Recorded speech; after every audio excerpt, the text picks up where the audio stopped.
Coming up on this episode of SEVA TV, we discuss racial inequity, overcome food deserts, and get out to vote.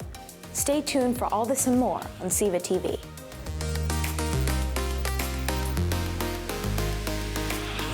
There's an audience that you can't really show with words on a paper or on a poster, but it's kind of this. And remember, there's always good news around the corner.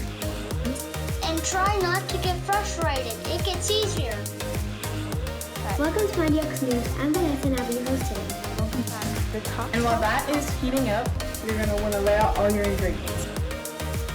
I have never done a documentary ever in my life, and it's my first documentary. This is going to be quite the video.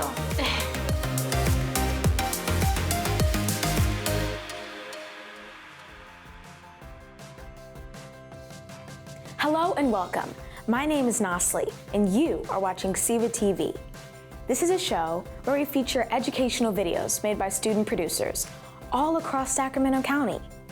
We will take a look at some of the best videos submitted to the Student Educational Video Awards, and we'll even take you behind the scenes to talk to the producers themselves. So sit back, relax, and enjoy the show. Dr. Martin Luther King Jr. was a civil rights activist dedicated to achieving racial equality through nonviolent protest. He lived much of his life in Atlanta, Georgia, where he was born and raised. Ryan had the opportunity to visit Dr. King's hometown and spoke with a few people about how his accomplishments impacted their lives. The name of my video is Martin Luther King Jr. Documentary. This video is about the life and impact of Dr. King. I interview people who talk about positive changes they have seen in their lifetimes because Dr. King's work. I hope people learn about his dream and that all people should live peacefully together and have equal opportunities.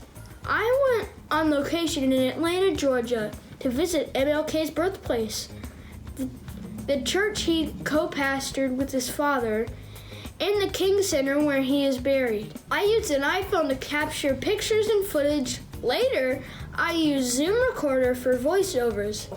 My favorite part was going to such interesting MLK sites. On production, I filmed, I took photos, hosted, edited, narrated, and selected music. I'm really happy with how the video turned out.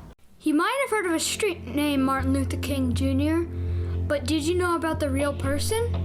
Hi, this is Ryan Newman, reporting for News. A few months ago, I got to visit Atlanta, Georgia, and learn about a very important person in American history, Dr. Martin Luther King Jr. Our family spent some time exploring places in Atlanta where he had lived or worked. I learned a lot about his life and the huge impact he had on our country. He was born in this house in Atlanta on January 15, 1929. Back then, many people were born at home and not at a hospital.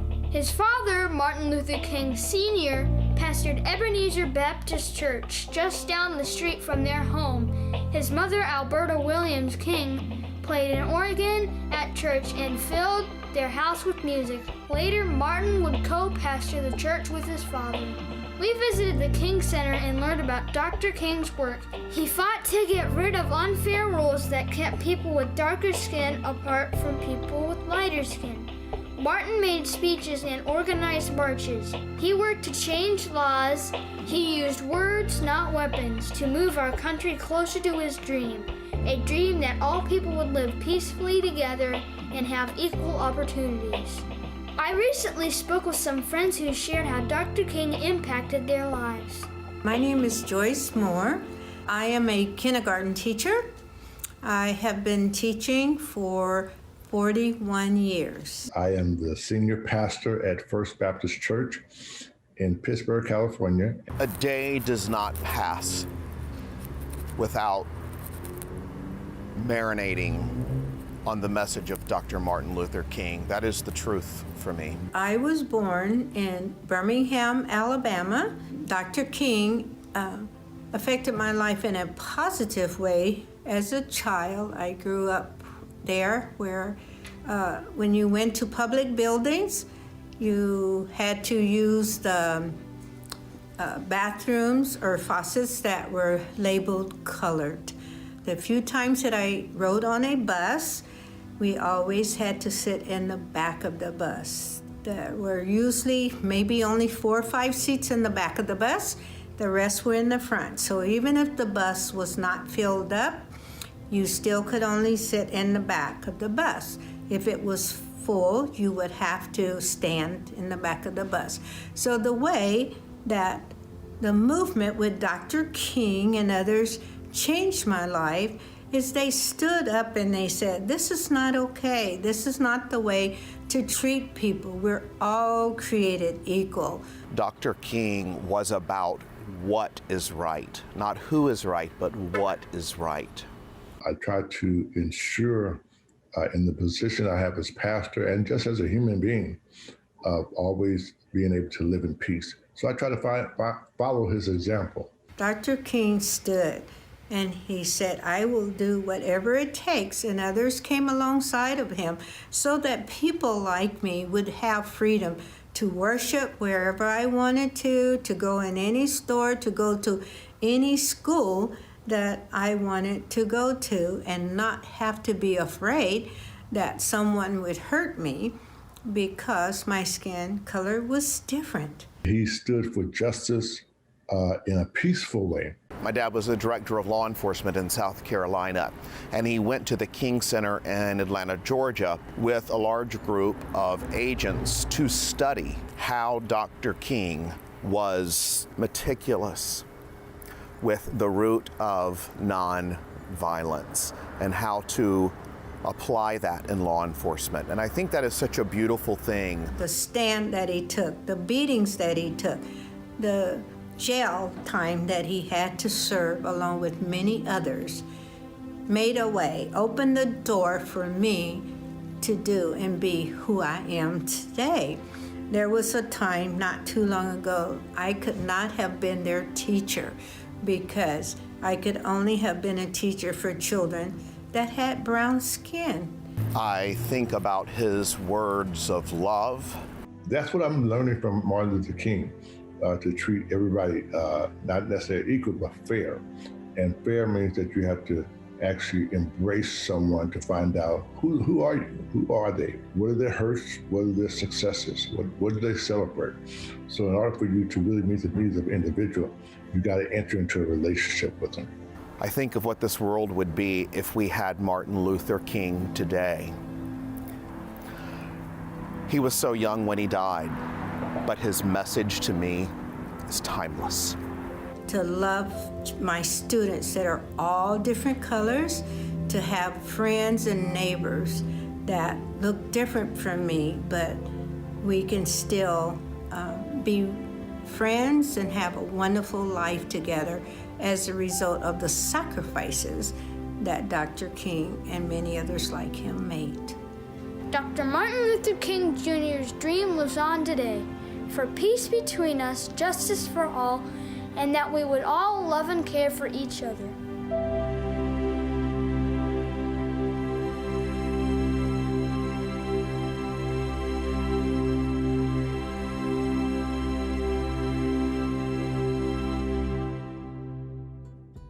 Determining your racial identity can be difficult, especially if you're born to parents of mixed race. It's not as simple as black or white, and you may feel the judgment of others, but just know that you're not alone. Layla wants to introduce you to others like herself. My video is called This Is Me. This Is Me is a documentary about mixed kids and what their daily lifestyle is like and what their pros and cons are, their advantages of being biracial. The process was adding lots of transitions, learning to add lots of transitions, learning to cut videos that weren't needed or scenes that were needed, finding the right people to interview, and much more. The best part about making in the process of This Is Me was getting to interact with new people, or like my cousins, getting to see them more on Zoom and interact with them and talk with them. And that was probably the best part of making this film.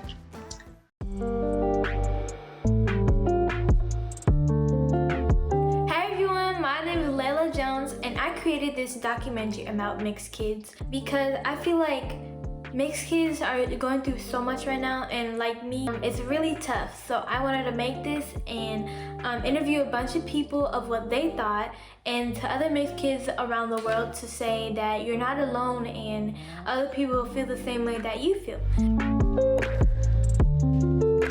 My name is Layla Jones, and I'm mixed with Black on my dad's side and Indo-Fijian on my mom's side. My name is Nasiha, and I am mixed with Bosnian for my mother's side, and then my father is Black, and he is Nigerian. My name is Seisha Teagues, and I am mixed with Black, Mexican, and white. I am Shaylin Jones, and I am mixed with Black and Japanese. Hello, my name is Jacob Jones, and I am partially African American and Indian. Hi, my name is Trinity Haynes, and I'm African American and German. Hello, my name is Gabriel Jones, and I'm mixed with African American and Indian. I'm Whitney Allen, and I'm mixed with 3/4 Black and 1/4 white. It's kind of like this in-between ground of always, oh, you're white, so you can't even feel like, from the Black side of it, it's like, oh, you can't even feel like you experience racism. You have that white privilege. You're half white, so you don't know the real struggles of being actually Black. Being a mixed child in a diverse society has its perks and its downfalls. For example, I've been to many different stores and I've been labeled or people have been confused of what really am I or what race I am.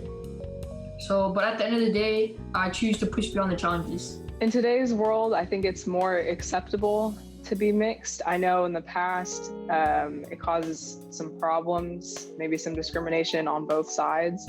But I know today people are more accepting, even though you can still catch the occasional joke once in a while from people that aren't as accepting.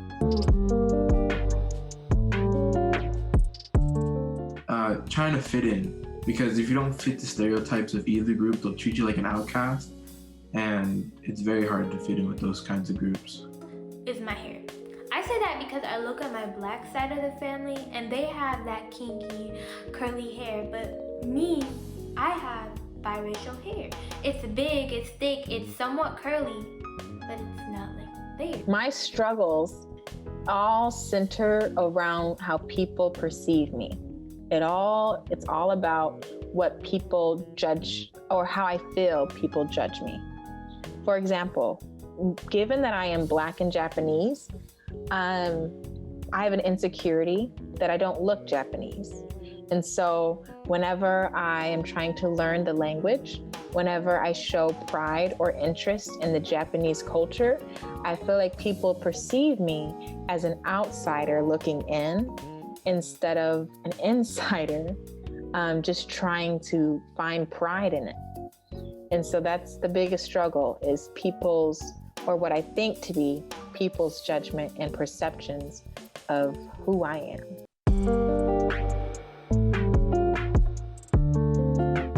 I think when I was a little bit younger, maybe, especially because the environment that I grew up in, went to a school that was predominantly of people that were white. So being someone that was an only mixed girl there, or maybe only of Black culture, I think I had a little bit of doubts of myself back then about who I was. But I think as we got older, I started to accept who I was and be better about knowing who I am and be confident who I am. So not anymore, but maybe when I was younger. Yeah, especially when it comes to like my hair and like my skin color, it's just like, well, I'm this race, why don't I look more of this race? Why is my hair not like this, and why am I more darker?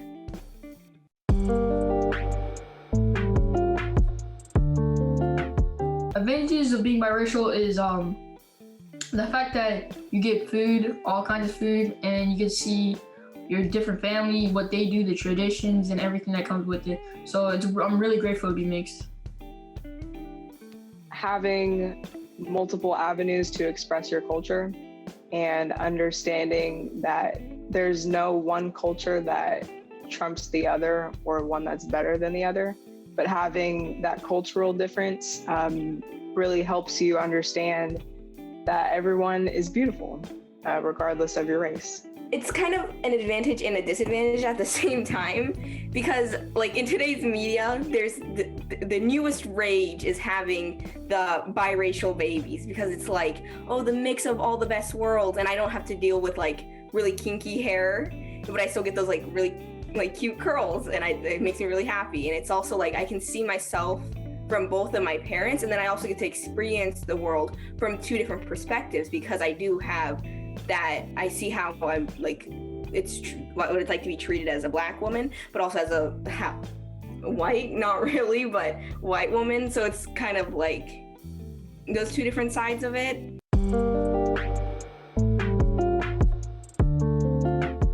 I wanted to be more of the African American side, which is my dad's side, because I enjoyed the fast-paced culture and I enjoyed all my family members. But as I grew older, I began to realize that I had to enjoy both cultures because I had the best of both worlds. So I appreciate both cultures now. Unfortunately, growing up, I wanted to be more Japanese than I was Black. And that is because I never ever saw examples of beauty, like beautiful people that were like, Black wasn't considered to be beautiful, which is sad. Like I remember thinking when I was in around 5th grade, 4th grade maybe, my dad, he got my hair done and I got braids and I hated it. I said, Dad, I remember saying this like it was yesterday. I was like, Dad, I look like Alicia Keys. And I think about it now that I'm 22 and I'm like, what's wrong with looking like Alicia Keys? What's wrong with having braids, you know?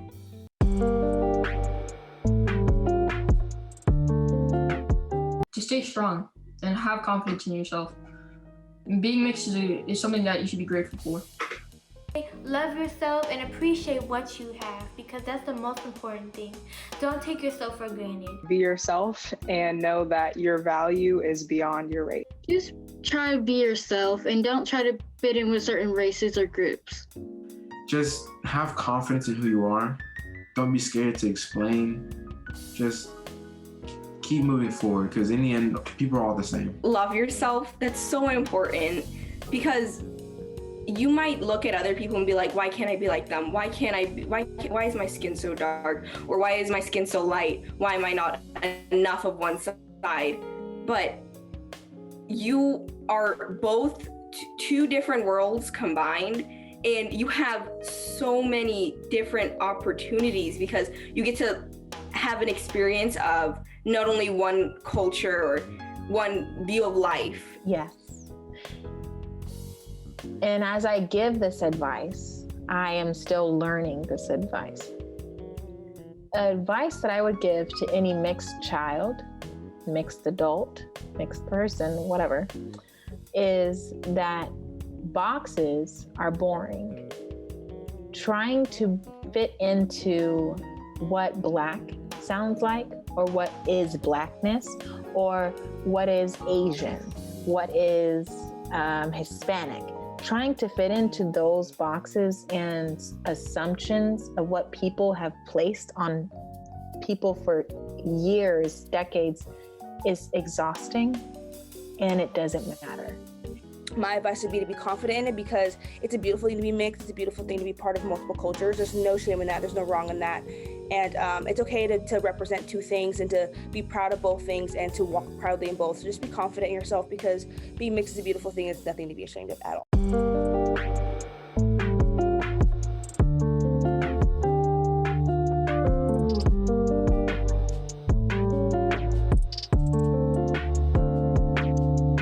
With racial inequity comes income inequity, and therefore food inequity. Food inequity is the lack of access to affordable and healthy food options in a town or community. To understand why this matters, we must learn about food deserts.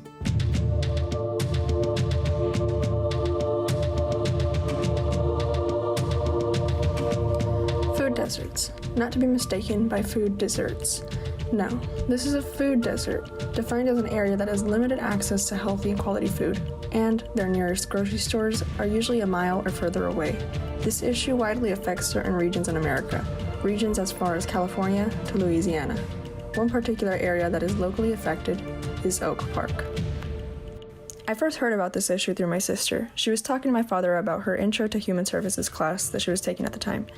She was saying that there was a story of a woman that lives in a food desert in South Memphis. The stores that they had around her were just liquor stores, and all they had to offer was junk food and tobacco. My name is Idama Garcia, and I am a preschool teacher who's currently studying social services at American River College. I am planning on transferring to Sac State to further my education and study more on family and human development. In contrast to food deserts, there are food oases, which are areas with an abundance of access to supermarkets filled with great quality food at an affordable price. These stores would be most commonly known as Trader Joe's, Safeway, Whole Foods, etc. But the reason there aren't fresh foods in those communities is because it's grocery stores that don't want to invest in those communities that don't have, they're not communities that they will thrive on. The grocery stores will want to build in Land Park or in North Natomas, in communities where people have money. So that's why these grocery stores are just not there's very few in poor communities because, if there's not a lot of money in the community, then they're not going to expect a lot of profit. There are many struggles in this concept, and many aren't aware and do nothing to change this homogenized issue. It is said that this is part of the systemic oppression in areas that have low-income housing. According to foodispower.org, the main ethnicities affected by food deserts are Native American youth and African American and Latinos of all age groups, with these groups suffering disproportionately at higher rates of type 2 diabetes compared to whites. With this said, it's just proof that it targets certain ethnicities of color. Food hoarding can also perpetuate this obesity and these communities are already experiencing from eating over processed foods. And it's a vicious cycle. In a way, it keeps people poor because they are not really running on good fuel to think better, which affects every aspect of their lives. So with understanding that, it seems like an obvious thing that if you want a solution to food deserts, you would offer cleaner or fresher food to those poorer communities. There are many times that people in these neighborhoods don't have their own cars, so they use the bus to get from home to their grocery stores. This can take a lot longer than to simply drive over to a store, so imagine being dependent on public transportation during a pandemic. In human service class that I took, that I first heard about food deserts, I learned that individuals who live with food insecurity tend to binge eat or they food hoard. What this means is because they don't know when their next meal will be, they will overeat to prevent hunger later, or they store a lot of food to prevent from feeling food insecurity later. And it's not only the health concern, but it's a psychological one, like I emphasized earlier. Food truly is key to life. It genuinely is and affects every aspect of life, from our economy to our health to our performance in life. Food is the root of our economic problems as it affects any race and any class. Food is fuel for our health. If we run on cheap fuel, then we won't give our best potential. And if we don't feel our best, we will overall have a hard time to, quote unquote, make it in life. So yes, this is a food crisis and it affects many factors in life. So essentially, the poorest communities, the communities that need the most support, are the ones that are being deprived of the foods that will allow them to lead healthier lives, which change not only one's physical health, but also mental. Yeah. Because this problem is deeply rooted into many aspects of our society, it's difficult to find a single solution to this problem. Many things would have to change the way that we are systemically structured, because these communities are being deprived of their basic human rights, and the one thing that they are asking for is not a luxury, but it's a basic necessity. And it's just a grocery store to feed their families. As simple as it is, it's what communities need. Overall, I hope that what you can get from this is simply awareness and become more involved in your community in order to reduce food deserts one by one. Food insecurity is a worldwide problem and we need to take action. I'm sure this issue would be new to many people, and so thank you. Definitely. Thank you for having me.